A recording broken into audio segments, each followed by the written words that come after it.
Now, so you've read it. What do you think it means? Anybody from this group?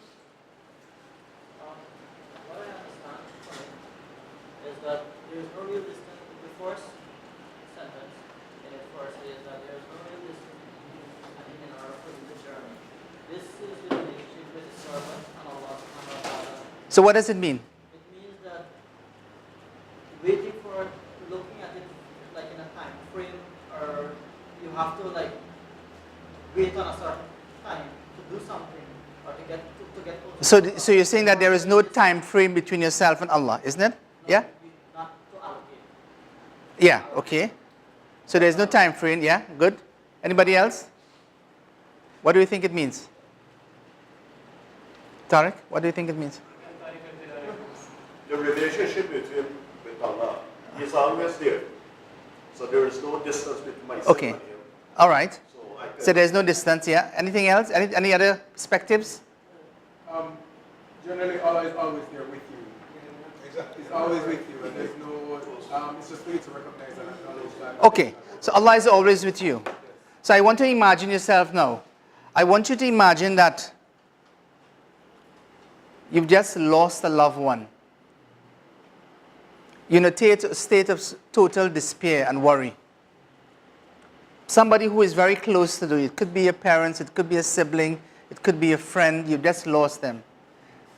You're in a state where you can't perceive. They have been there with you all along, and suddenly something has been ripped away from you. And you become, in a sense, depressed, not knowing where to turn to. And you're wondering about this Islam that you have been, or this Allah that you have been sort of accustomed to worshipping. And you're asking yourself the question, where is He? Where is Allah? Where is Allah? So this is a state, and this is a real state. These are not things I'm trying to make up. These are real states. No matter how good you are, how practicing you are, you can find yourself in a situation where you suddenly go into a state whereby the world doesn't seem the same again. And sometimes you can get to the point of where you may well become even suicidal, thinking, well, why am I living in this world? You know, and you forget about all of your responsibilities. And in that state, you're looking for some help. Where can I turn to? Could be that you were in debt. Could be suddenly that something happened where you lost everything. And in that state, and you're wondering where Allah subhanahu wa ta'ala is. And Ibn Ata'Allah is telling us that there is no distance. Even though that you have forgotten Allah, there has never been any distance. You see, you have drawn away from Allah subhanahu wa ta'ala. You moved away. And as you moved away, He went following you. But you never realized that the distance between you and Him is there. Because what does the Quran tell us? He is closer to us than our jugular vein. Okay, our jugular vein. So this is the point. So the point is that if you have that sense of recognition in your mind, if you understand that no matter what it is, that situation I find myself, Allah subhanahu wa ta'ala is always there. It may be that I don't acknowledge Him all of the time, I don't show gratitude to Him all the time, but He is there, He is present. And He is only waiting for us to respond to Him. Now the second part says, and the connection between you and Him is not such that you must mend it. What does that mean? The connection between you and Him is such that you must mend it. What? Yeah. Okay. Absolutely. And this is the thing. What you would find is that very often people despair of Allah. The despair of Allah subhanahu wa ta'ala.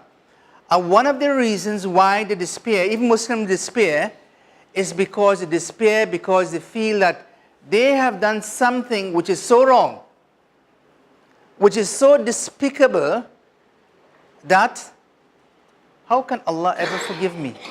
How can I ever turn to Him? I have committed so much wrong.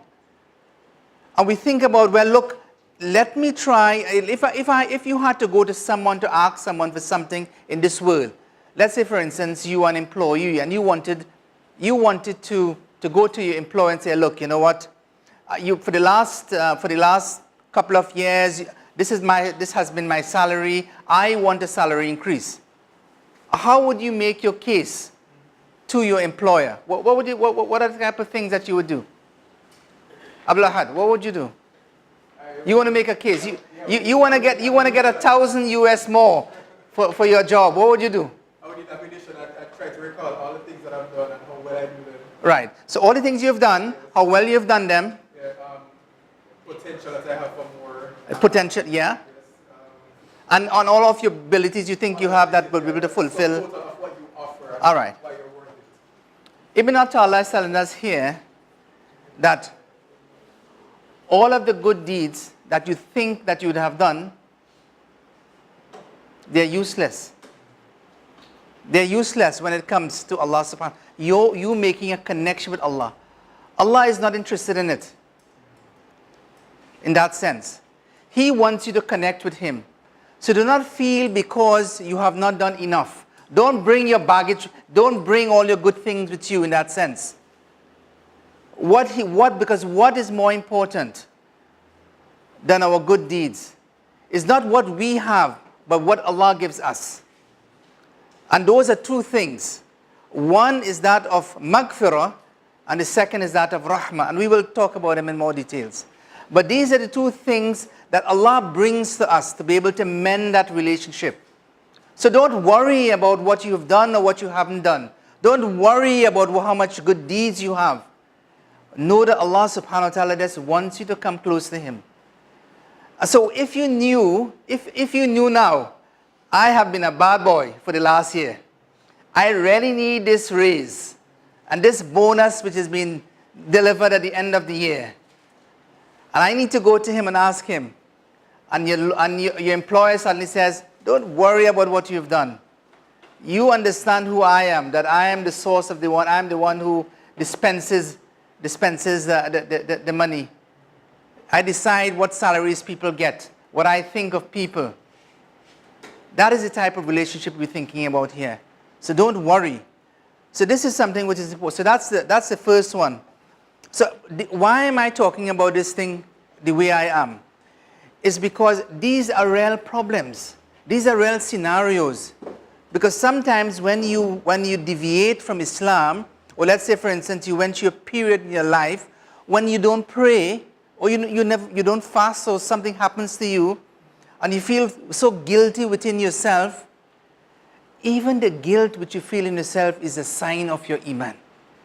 But in you turning to Allah subhanahu wa ta'ala, know that Allah is not worried about, He's not concerned in a sense of what it is that, where's my pointer? Oh, it's my, oh? Oh yeah. Okay. Yeah. Okay, so that's the first one. So the second, so I said that we're going to talk about two things which are known as maghfirah or rahmah. So this is the first one. So the way that we're going to go through these aphorisms, so we are on a journey. We want to enter along the path of the journey, to go on the road of the journey. We want to start the engine. And what we're saying now, as we are on this journey, we're going to take this journey by taking little steps.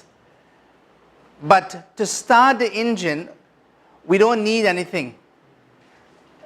You know, the car is ready to go. The car is already started. It's for us to be able to press the accelerator and go. So we don't need anything. We don't need any baggage in the car. Okay? We don't need anything itself. So this is the first step. So the first step, he says, that of repentance and hope. So this is the aphorism. So I want you to look at it and tell me what you think. And this is related to what we've just said.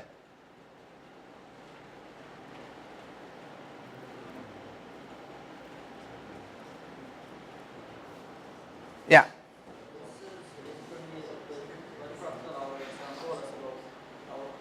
Someone who worships Allah his entire life. And at the end of the day of judgment, then Allah subhanahu wa ta'ala will be by my mercy you are granted Jannah. And he is like Yeah. Right? And Allah subhanahu wa ta'ala says, okay, take the deeds of one side of the scale, and put the blessing of the eye that this side that I have given you, and put it on the other side. And the side outweighs his good deeds. And Allah says, throw him into Jahannam. And then he begs for mercy, and then Allah said, by my mercy, you will at first. Yeah. Because at first, it is by his mercy that we obtain his. Okay. Okay, that's fine. All right. So the other way that we're going to do this now is that on each table you have copies of the Mus'haf. Okay? So we want to relate this aphorism to references from the Quran. And I want you to treat this Quran because we need to be able to be engaged with the Quran.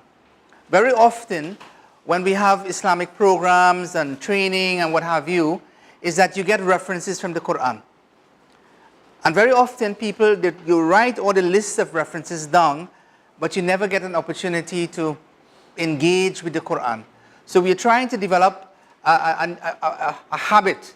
And the habit that we're trying to develop is a habit with the Quran.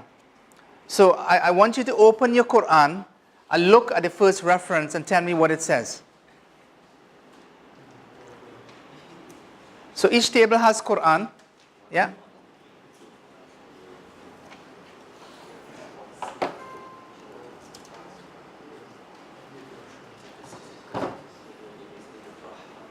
All right?